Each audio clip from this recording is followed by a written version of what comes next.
precarious dance we participate in, we and the online fan community have access to avenues of information regarding our most anticipated upcoming movies that generations before us could only dream about. Ah, the wonders of the interweb.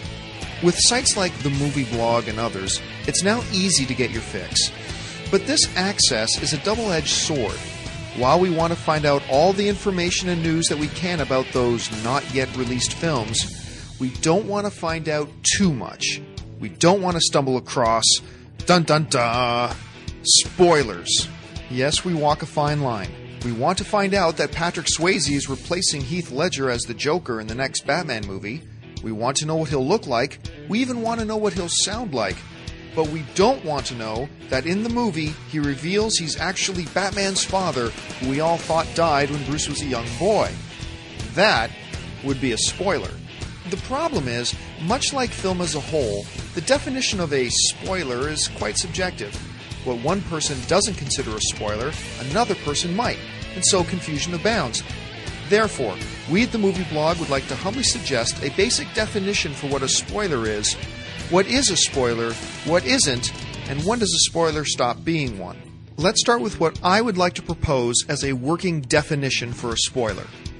A spoiler is any piece of information, audio, video, or image whose early revelation outside of the movie directly affects the film watching experience intended by the director.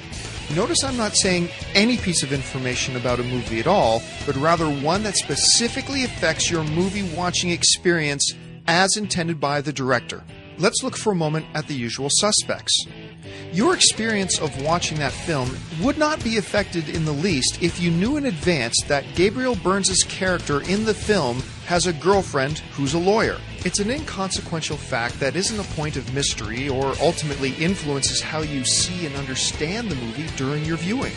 However, discovering that Verbal Kint is in fact Kaiser Soze does ruin one of the mysteries of the film and does ultimately influence how you are able to see and understand the movie while you're watching it. Therefore, according to our definition, Gabriel Byrne's girlfriend being a lawyer? Not a spoiler. Verbal Kint being Kaiser Soze? That's a spoiler. Kint being Kaiser Soze. Bruce Willis actually being a ghost in The Sixth Sense. Charlton Heston being on Earth all along, or Darth Vader being Luke's father. All these facts, if known before watching the movie, will influence and affect your perception and experience of that movie as you're watching it, and thus our definition of a spoiler. There are, however, some circumstances that would preclude some things that would otherwise be considered a spoiler from actually being a spoiler. Things like publicity, promotion, and common knowledge. Let's look at Cloverfield and Pirates of the Caribbean 3. The fact that in Cloverfield there's a monster that attacks the city cannot be considered a spoiler, since the trailers and the promotion of the film itself explain to you well in advance that a monster does indeed attack the city. Thus, it's not a spoiler. Back before the release of Pirates of the Caribbean 3, the Movie Blog was accused of providing spoilers when we announced that Captain Barbossa was back in Pirates of the Caribbean 3. Some people said this ruined the ending of Pirates of the Caribbean 2. However, at the time, publicity for the movie was already announcing that Geoffrey Rush was back as Captain Barbossa. It was already listed on the Internet Movie Data page. There were already several highly publicized news pieces on the item.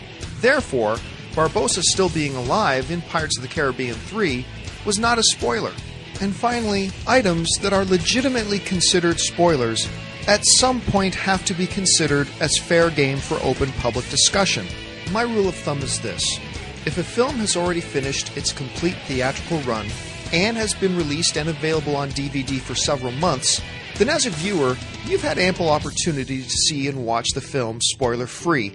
And at that point, movie sites like the Movie Blog and others have to be free to engage in open discussion about the films, especially when comparing them to other current film that are in the theaters today. But if you're the type of person who still doesn't want to know that Brad Pitt was actually just a figment of Edward Norton's imagination in a 9-year-old movie, then perhaps visiting movie chat websites might not be the best idea. So as the music plays on in our precarious dance of wanting to know everything, yet not wanting to know too much, the issue of spoilers will always be a hot topic. But if at some point we can agree on a common definition of a spoiler, A spoiler is any piece of information, audio, video, or image whose early revelation outside of the movie directly affects the film watching experience intended by the director. If we can agree that things such as publicity and common knowledge exclude certain things from being considered spoilers, and if we all collectively understand that at some point, even the most revealing of spoilers has to become fair game for public discussion, then we'll all have a much easier time navigating our way through spoiler-infested waters. For the Movie Blog, I'm John Campea, and Rosebud was the name of the sled.